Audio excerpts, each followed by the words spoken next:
সকালবেলা চলে এসেছি বন্ধুরা বাড়ির পুকুরে। আজকের আপনাদের একটা নেট এমন জাগাবো যে নেটে অনেক রকম মাছ তো দেখাবো, আর তার সাথে সাথে দেখাবো যে সেই নেট থেকে কিছু মাছ তুলে আমার রঙিন মাছের ফার্মে নিয়ে চলে আসবো। তো আমি প্রথমে সোলার মধ্যে নেমে পড়েছি গামলি আর নেট নিয়ে। এবারে চলে যাব সেই নেটটার কাছে। চলে এসেছি বন্ধুরা যে নেটটা থেকে যে মাছ তুলে দেখাবো সেই নেটটার কাছে। এখানে অনেক রকমই মাছ আছে, মাছগুলো সব জলের তলায় ডুবে আছে, সেই জন্য বুঝতে পারছি না। তো নেটটা আমি জড়ো করি, তারপর দেখাচ্ছি। তো বন্ধুরা নেটটা এক কোণে জড়ো করা হয়ে গেছে। এই নেটে কিন্তু অনেক রকম মাছ আছে, তোমরা দেখতেই পাচ্ছ। এবারে সব মাছগুলো আমি আস্তে আস্তে নেট দিয়ে গামলির মধ্যে তুলবো, তারপরে আপনাদের এক এক করে বলবো যে এই নেটে কী কী মাছ আছে আর মাছগুলো কী কী করব। তো প্রথমে আমার হাত নেটটা দিয়ে একবার ছানা মেরে বেশ কিছু মাছ আমি তুলে নিয়েছি।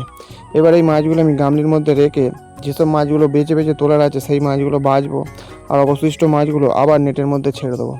এবার এখানে আমি নেটের মধ্যে যে মাছগুলো তুলেছি এর মধ্যে আছে কিছু রুইকিন মাছের বাচ্চা, যে মাছগুলো আমি এবারে বাচ্চা কিনে ছেড়েছিলাম সেই মাছগুলো এত বড় হয়ে গেছে। তাছাড়া এর মধ্যে আছে কিছু স্ল্যাকটেল সাদা মলি, আর আছে কিছু গাপ্পি মাছ, তার সাথে আছে লিলি মাছের মেল, আর আছে কিছু হাইফিন আর প্লেন প্ল্যাটি। তো বেশ কিছু মাছ আমি গামলির মধ্যে তুলে নিয়েছি। রুইকিন মাছের বাচ্চাগুলো আমি গুনে গুনে অন্য অন্য সব নেটে ছেড়ে দেবো, তার কারণ এই নেটটাতে মাছ একটু বেশি ছিল। তো প্রথমে আমি আমার একটা হাত নেটটা টাঙিয়ে নেবো নিচে, তার মধ্যে প্রথমে 250 পিসের মতন মাছ গুনে আমি তুলে নেবো। তারপরে এই 250 পিস মাছ একটা নেটের মধ্যে ছেড়ে দেবো। তারপরে অবশিষ্ট যে মাছগুলো থাকবে সেই মাছগুলো কী কী করি সব দেখতে পাবেন। তারপরে নেটের মধ্যে 250 পিসের মতন মাছ বাছা হয়ে গেছে বন্ধুরা। এবার এই মাছগুলো একটা নেটে ছেড়ে দেবো। মাছগুলো নেটে বড় হচ্ছে বলে মাছের গায়ের কালার দেখুন, খুব দুর্দান্ত কিন্তু কালার এসছে।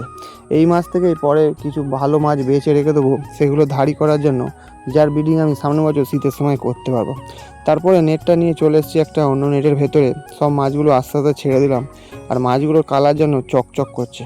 এবারে আমি চলে আসবো আমার গামলিতে আর যে মাছগুলো আছে সেই মাছগুলো থেকে কিছু কিছু মাছ বেছে আলাদা করে নেবো।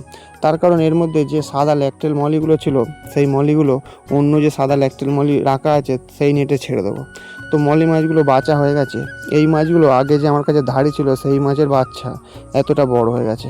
আশা করছি খুব শিগগিরই এই মাছগুলো বাচ্চা দেওয়া শুরু করবে।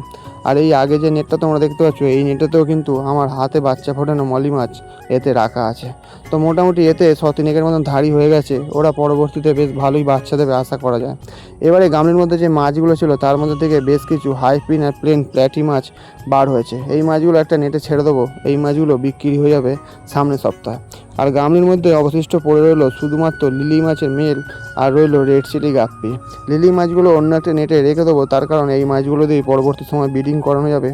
আর রেড চিলি গাপ্পি মাছগুলো নিয়ে চলে যাব আমার রঙিন মাছের ফার্মে, তার কারণ আমার ফার্মে রেড চিলি গাপ্পি মাছ অনেক আছে, সেই মাছের সাথে এই মাছগুলো ছেড়ে দেবো। তো বন্ধুরা ফার্মে চলে এসেছি গামলিটা নিয়ে, দেখতেই পাচ্ছি অনেকগুলো মাছ এখানে আছে।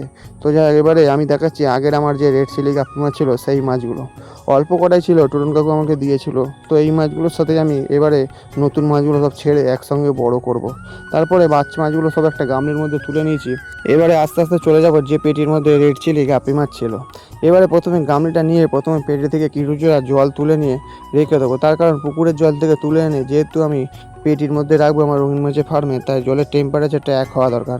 তারপরে সব মাছগুলো ছেড়ে দিলাম। তো বন্ধুরা দেখতেই পেলে আজকের পুকুর থেকে কী কী মাছ তুললাম।